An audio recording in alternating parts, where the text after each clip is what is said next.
I'm sure you're probably sick of talking about Jake Paul as well, but I just want to touch on it. Something that he mentioned when the fight fell through and reporters were asking whether or not it would ever be rescheduled.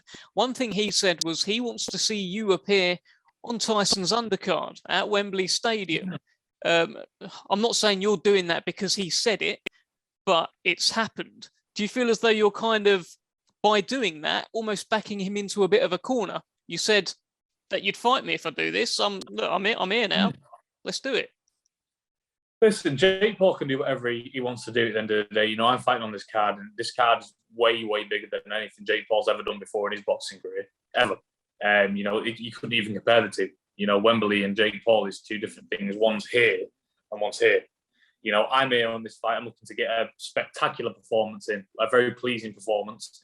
And, you know, whatever comes next, comes next. Whether he wants to take that fight back, whether he's found his balls yet, whether he hasn't found his balls yet, I don't know. But all I'm concentrating is April 23rd and getting my opponent out of the way. As I say before, 10-1. This man that I'm about to fight would iron Jake Paul out easy, because this man that I'm about to fight, he's probably got a family to feed. You know, this is his only way of making money. He's probably needs to make the money, and he's going to come in there with killer ambition. So, you know, whenever I get asked about Jake Paul, I can't really, I don't know. It doesn't spring anything towards me, because that is just an easy fight out there for me.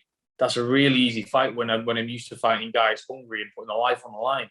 You know, when the going gets tough, when Jake Paul's in a tough fight, you'll see him just take a knee and not continue, because that's the type of man it is. And if he ever fought me, it's exactly what would happen. But I see he's, you know, he wants to fight in August again. I don't know who he's going to fight, but if he wants the viewing figures back, if he wants to have a big fight that people's interested in, he knows where it's at.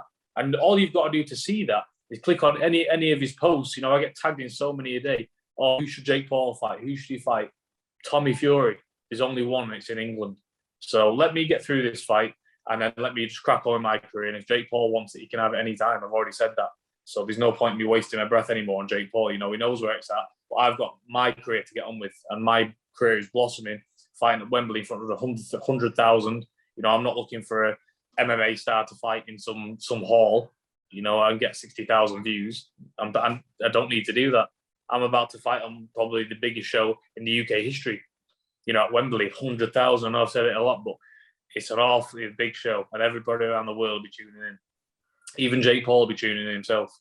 You know, and I can say that now. He'll be sat somewhere watching it on the screen, and he'll think, oh, listen, this is the only big fight out there for him. 100%.